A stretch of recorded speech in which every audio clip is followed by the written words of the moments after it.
Hey everyone, welcome to Monday. I hope you're having a wonderful break for those of you that are having a break and that you had time with family and your Christmas was a positive experience.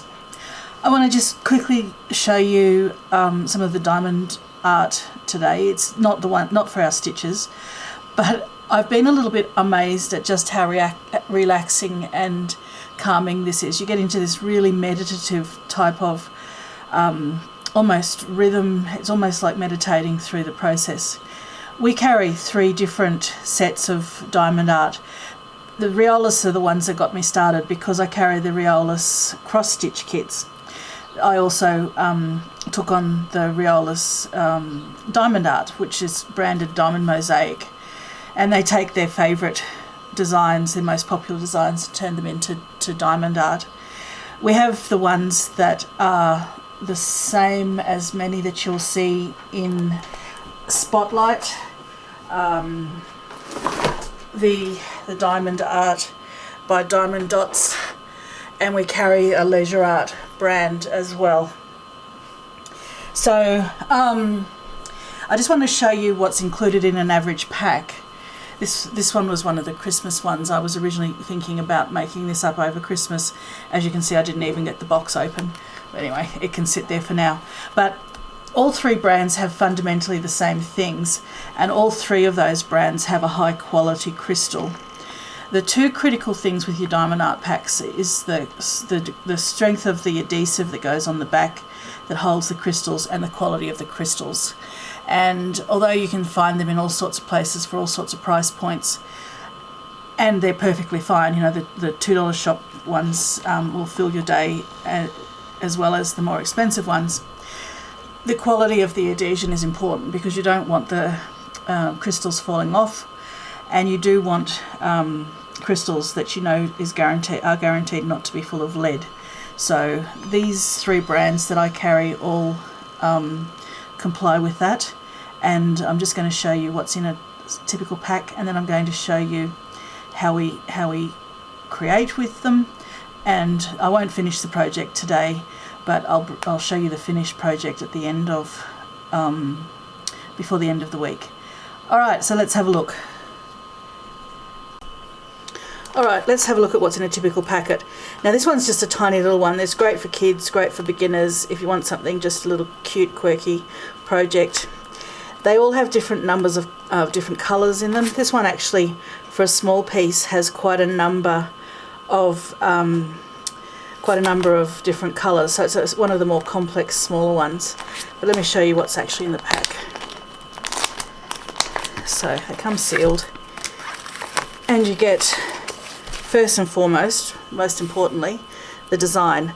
Now that's got an adhesive on the back there and a bit of cellophane to protect it.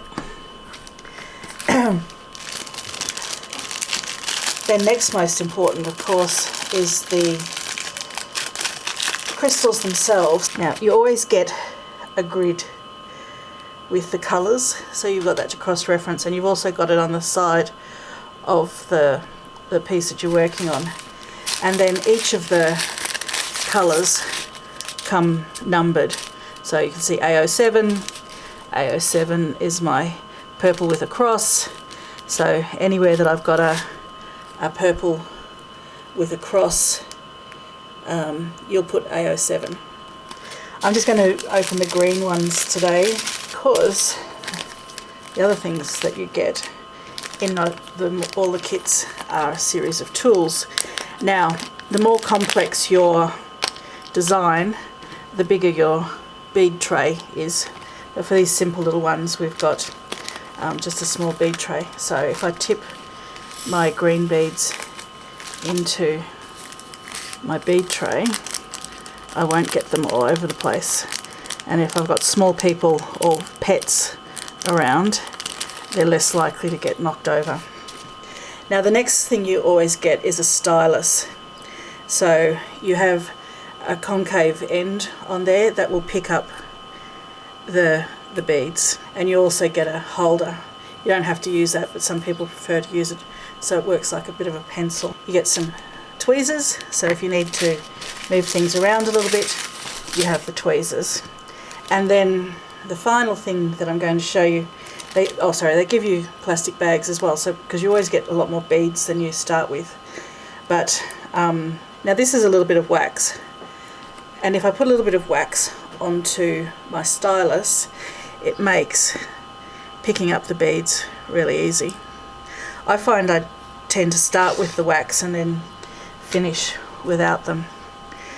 So I'm just going to pull up a little bit of the cellophane, and I'm going to start picking up my beads, and I simply place them in the squares. So it's a bit like count by number, but with beads rather than paint by number. So now if I'm not happy with where it sits, I can just push it into place. Now these ones have a flat side and a dome side, a bit like a small pyramid.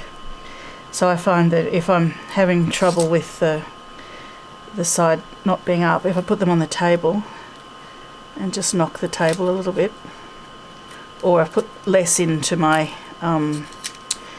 tray and just tap the tray, they all turn around and sit up the right way. Now you leave the cellophane on until you're actually in the area that you want to work. So it's really quite simple. As I said, we carry 3 completely different brands, so that there's lots of different options available. So you just keep going one piece at a time until you've filled the whole area. Okay, so I've spent about 10 minutes putting some crystals into place. It's a bit awkward working this far away from my body to make sure it's in screen, which is making me a bit slow, but I just want you to get the general idea.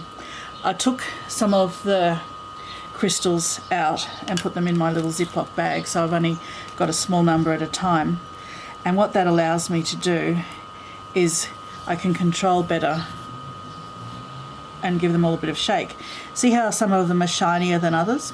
The shiny ones are the ones that are sitting flat on their base, and they're the ones that are easiest to pick up, so then I can just place them in their position.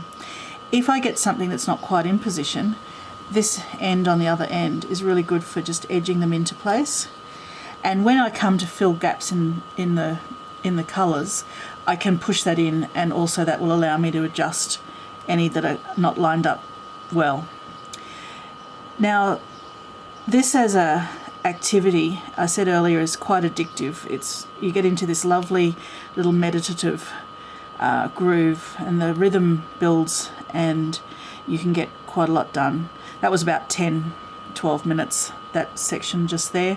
I'm working a lot slower with further away from me, simply because firstly I can't see that well, that far, but also I'm not as dexterous as I would be if it was up closer to me. A lot of people are using these for kids when you want a quiet activity.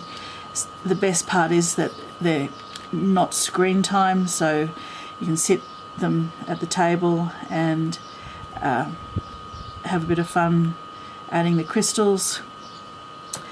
A lot of people are using them for elderly people who used to craft a lot and then can't because of dexterity or mobility issues, and it's really good for focusing the mind for anyone who doesn't necessarily find that easy to do.